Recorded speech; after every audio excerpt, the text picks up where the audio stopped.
सभी पत्रकार बंधुओं को नमस्कार। आज पूरा देश स्तब्ध है।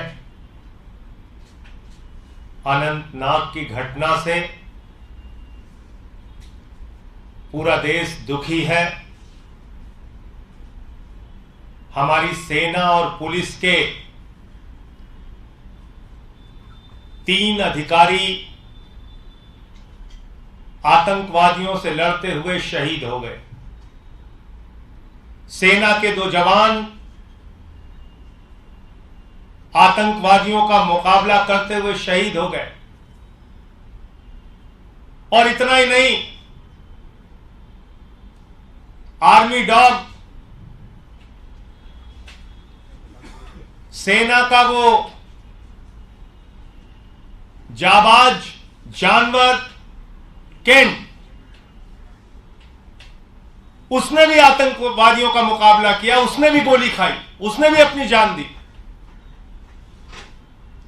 अपने हैंडलर को बचाने के लिए अपनी जान दी।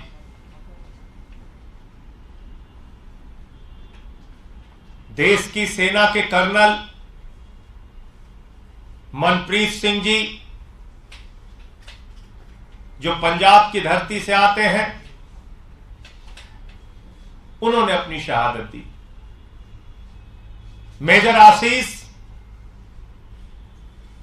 जो 3 बहनों के अकेले भाई थे, हरियाणा की धरती से आते हैं, उन्होंने अपनी शहादत दी। डीएसपी हुमायूं भट्ट, जिनके पिता जम्मू कश्मीर की पुलिस में आईजी थे, हुमायूं भट्ट जो अपने पीछे अपने पिता, अपने परिवार, अपनी पत्नी और अपने 2 महीने के बच्चे को छोड़ के गए। पूरा देश उनके सर्वोच्च बलिदान को नमन करता है। राइफलमैन रवि कुमार और कर्नल मनप्रीत सिंह जी को सेना मेडल से सम्मानित किया गया था। मेजर आशीष जी को अभी 15 अगस्त में भारत की महामहिम राष्ट्रपति द्रौपदी मुर्मू जी ने सम्मानित किया था, उनकी बहादुरी के लिए सम्मानित किया था। और इन अधिकारियों की जिंदगी में इनकी बहादुरी से जुड़े हुए तमाम किस्से हैं, कैसे इन्होंने आतंकवादियों का मुकाबला किया, कब कब किया। लेकिन जहां एक तरफ पूरे देश को अपने इन महान वीर सपूतों के ऊपर गर्व है, वहीं दूसरी तरफ भारत के प्रधानमंत्री नरेंद्र मोदी और उनकी सरकार के ऊपर धिक्कार है कि जिस तरीके से कल जब हमारे शहीदों का जनाजा उठ रहा था, प्रधानमंत्री नरेंद्र मोदी जश्न मना रहे थे। जब हमारे शहीदों का जनाजा उठ रहा था, सेना उनको सलामी दे रही थी। एक पिता नम आंखों से अपने बेटे को श्रद्धांजलि दे रहा था। लोग चीख रहे थे, मातम मना रहे थे। उस वक्त मोदी मोदी के नारे लगाकर G20 का जश्न मनाया जा रहा था। यह भारत के प्रधानमंत्री की संवेदनहीनता की पराकाष्ठा है। भारत के प्रधानमंत्री जो किसी ब्राजील के फुटबॉलर को चोट आने पर ट्वीट कर देते हैं। भारत के प्रधानमंत्री जो दुनिया की तमाम घटनाओं पर अपनी संवेदना जाहिर करते हैं। अफसोस की बात है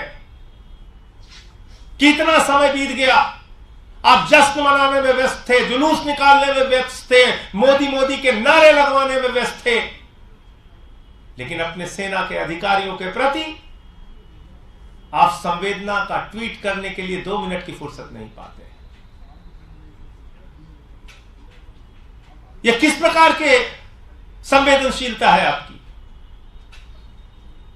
कैसे आप अपने आप को भारत मां का लाल कहते हैं? कैसे राष्ट्र की सुरक्षा के साथ इतना खिलवाड़ कर सकते हैं आप? आपने दावा किया था इस देश में आतंकवादियों का खात्मा होगा। आपने दावा किया था कि जम्मू कश्मीर में आतंकवाद को आप समाप्त करेंगे। कभी पुलवामा में हमारे 40 जवान शहीद हो जाते हैं, कभी 4 अगस्त को हमारे जवानों के टेंट पे हमला होता है, हमारे जवान शहीद हो जाते हैं।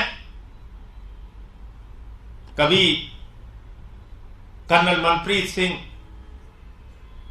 मेजर आशीष, डीएसपी हुमायूं भट्ट और हमारे सेना के 2 जवान और आर्मी का वो बहादुर डॉग, वो भी देश की रक्षा के लिए शहीद हो जाता है।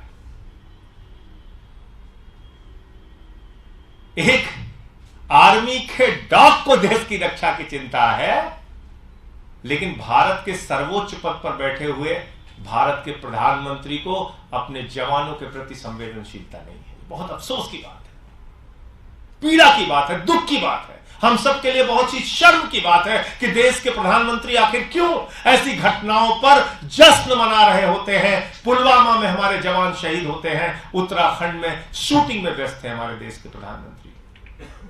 घंटों बाद उनको होश आया कि नहीं, अब हमको डिस्कवरी की शूटिंग से निकलना चाहिए। कोरोना की महामारी में लाखों लोग देश के अंदर मर रहे होते हैं, शमशान घाट में लाशें बिछी होती हैं, गंगा की घाटों पर लोगों को अंतिम संस्कार करने की जगह नसीब नहीं होती। ऐसे समय में भारत के प्रधानमंत्री बंगाल के चुनाव में व्यस्त होते हैं, और जब आतंकवादी हमला हो रहा है, और आतंकवादी हमला कोई एक दिन से नहीं, पिछले 3 दिन से यह हमला हो रहा था, 3 दिन से यह मुकाबला चल रहा था। हमारे सेना के अधिकारी शहीद होते हैं, पुलिस के अधिकारी शहीद होते हैं, हमारे जवान शहीद होते हैं। जब हमारे शहीदों का जनाजा उठ रहा है, आप जश्न मना रहे हैं, जुलूस निकाल रहे हैं, तब इस देश के लोगों को सोचना होगा कि ऐसी संवेदनहीन सरकार जो राष्ट्रीय सुरक्षा के साथ तो खिलवाड़ कर ही रही है, हमारे शहीदों की शहादत को भी स्वीकार करने को तैयार नहीं, उसके प्रति अपनी श्रद्धांजलि और संवेदना व्यक्त करने के लिए भी तैयार नहीं। दिल्ली के मुख्यमंत्री अरविंद केजरीवाल जी, पंजाब के मुख्यमंत्री भगवंत मान जी, जैसे ही केजरीवाल साहब की सरकार बनी दिल्ली के अंदर, उन्होंने हमारे शहीदों के लिए, उनके परिवारों के लिए योजना बनाई, क्योंकि उन्होंने तो देश के लिए कुर्बानी दी है। अब हमारी जिम्मेदारी है हम उनके लिए क्या कर सकते हैं। पंजाब के मुख्यमंत्री ने योजना बनाई। क्या हमारे देश की सरकार को, क्या हमारे प्रधानमंत्री जी को उनके परिवारों की, उनसे जुड़े हुए लोगों की चिंता नहीं होती? क्या इतना भी वक्त आपको नहीं मिला सोचने का, विचार करने का कि अरे ये जुलूस 3 दिन के लिए स्थगित कर दें, 2 दिन के लिए स्थगित कर दें? मैं मोदी सरकार से ये मांग करता हूं कि उन परिवारों को का ध्यान रखिए, और जो अधिकतम उनकी आप मदद कर सकते हैं आर्थिक रूप से, नौकरी देके, जमीन देके, जिस तरीके से भी उन परिवारों की आप मदद कर सकते हैं, मदद के लिए आगे आइए। और जिन आतंकवादियों ने हमारे वीर सपूतों की जान ली है, उसका मुंहतोड़ जवाब दीजिए। पता यह चल रहा है कि ये लश्कर-ए-तैयबा से जुड़ा हुआ कोई ग्रुप है, जो अब तक की जानकारी सामने आई है,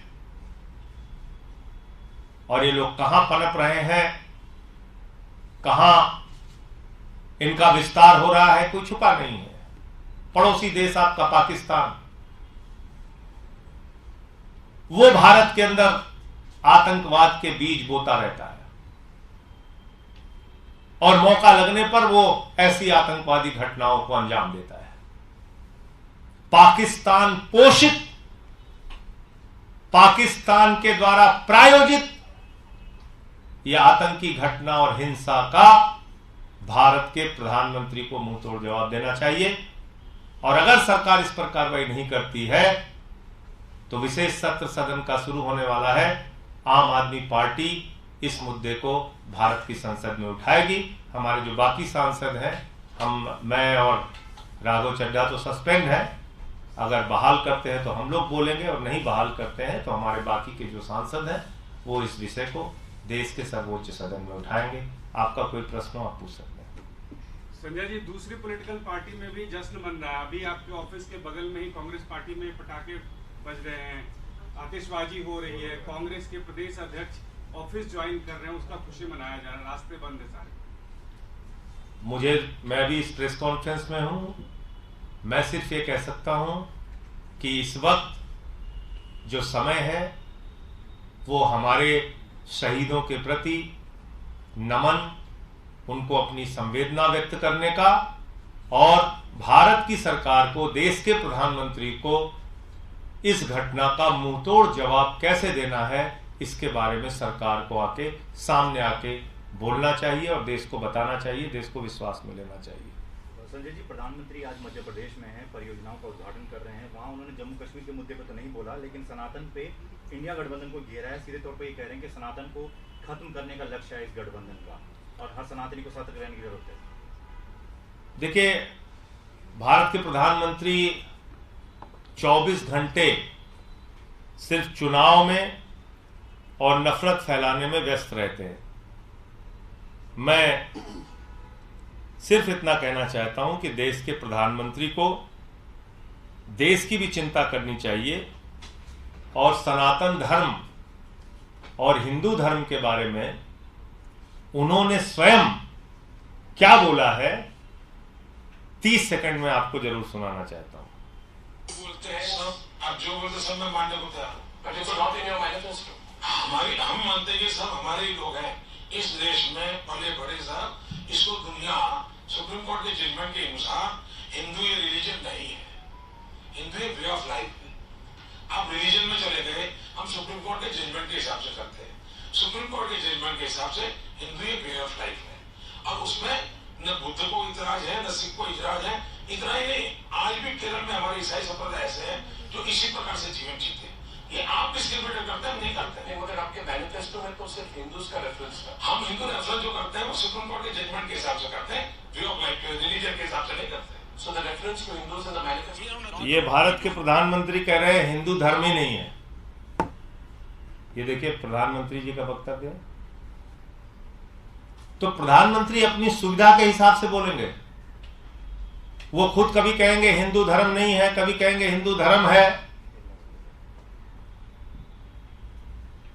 सनातन धर्म पर किसी को भी टिप्पणी करने का अधिकार बिल्कुल नहीं है। सभी धर्मों का हमें सम्मान करना चाहिए, और हमारे नेता अरविंद केजरीवाल जी का तो मानना है, उनका नारा है इंसान का इंसान से हो भाईचारा। यही पैगाम हमारा। सभी धर्मों के बीच में समन्वय होना चाहिए, प्रेम होना चाहिए, भाईचारा होना चाहिए। ये आम आदमी पार्टी का मानना है। हम किसी के धर्म के खिलाफ ना बोलते हैं, ना वो उसको लेके कोई राजनीति करते हैं। लेकिन मैं बहुत स्पष्ट तौर पे कहना चाहता हूं कि हिंदू धर्म का और सनातन धर्म का इस धरती पर सबसे ज्यादा नुकसान अगर किसी ने किया है तो उस पार्टी का नाम है भारतीय जनता पार्टी, और उस नेता का नाम है नरेंद्र मोदी। मैं कैसे कह रहा हूं 2 मिनट में आपको बताना चाहता हूं। ये वो लोग हैं जो प्रभु श्री राम के मंदिर में चंदा चोरी का काम करते हैं। मैंने उसका प्रमाण दिया था। 2 करोड़ की जमीन 18.5 करोड़ रुपए में इन लोगों ने खरीदने का काम किया मात्र 5 मिनट के अंदर। 16.5 करोड़ रुपए के भ्रष्टाचार का प्रमाण है भाजपाइयों के खिलाफ प्रभु श्री राम के मंदिर के निर्माण में। दूसरा, इनका एक उप मुख्यमंत्री थे दिनेश शर्मा जी, उन्होंने कहा सीता मैया टेस्ट ट्यूब बेबी है। योगी आदित्यनाथ जी इनके नेता हैं, उन्होंने तो भगवान की जाति खोज ली। कहने लगे बजरंगबली जी दलित थे, आदिवासी थे। बताइए कहा नहीं कहा उन्होंने। शिवराज सिंह जी मुख्यमंत्री हैं मध्य प्रदेश के, उन्होंने क्या कहा? नरेंद्र मोदी जी भगवान श्री राम हैं और अमित शाह जी बजरंगबली हैं। आप हमारे देवताओं की तुलना नरेंद्र मोदी और अमित शाह से कर रहे हैं? यह धर्म का अपमान नहीं है? इसी संसद के अंदर एक सांसद महोदय ने क्या कहा था? विस्की में क्या बसे और जिन में क्या बसे और ठर्रे में क्या बसे। उनके बेटे को तो आप कैबिनेट मंत्री के पद से सुशोभित कर रहे हैं। इतिहास पता है आपका भाजपा को? मैं बताता हूं आपको। मुख्यमंत्री बनाया इन्होंने मायावती जी को, रिकॉर्ड तलाशिएगा जाके। मुख्यमंत्री बनाया, भारतीय जनता पार्टी के 176 विधायक थे और मायावती जी के 60-65 विधायक थे। पहली सरकार बनी थी, पहली सरकार। और उसमें किसका मेला लगवाया था मायावती जी ने? पेरियार का मेला लगवाया था। पेरियार कौन थे? रावण समर्थक थे। बताइए, बीजेपी के एक भी नेता ने, मंत्री ने इस्तीफा दिया हो? और इसी डीएमके के साथ 2-2 बार सरकार बना चुके हैं। बताइए आप। तो इसलिए हमको भाजपाइयों से नहीं सीखना है हिंदू धर्म और सनातन धर्म। हम जानते हैं सनातन धर्म और हिंदू धर्म को कैसे निभाना है, क्या उसकी परंपरा है, क्या उसका संदेश है।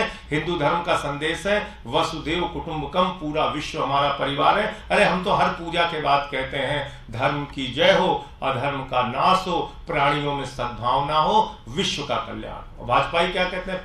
प्राणियों में दुर्भावना हो, प्राणियों में दुर्भावना हो, ये इनका संदेश है। तो इसलिए हिंदू धर्म का कौन नुकसान कर रहा है, ये बीजेपी के नेताओं को बिल्कुल नहीं बोलना चाहिए। उनका कच्चा चिट्ठा हमारे पास रखा हुआ है। भाजपाइयों का हिंदू धर्म से, सनातन धर्म से कोई लेना देना नहीं है। और बाकी हिंदू धर्म को लेके किसी भी नेता, चाहे वो उदयनिधि महाराज हो, किसी पार्टी का कोई नेता हो, हिंदू धर्म और सनातन धर्म पे कोई टिप्पणी करने का अधिकार किसी को नहीं है।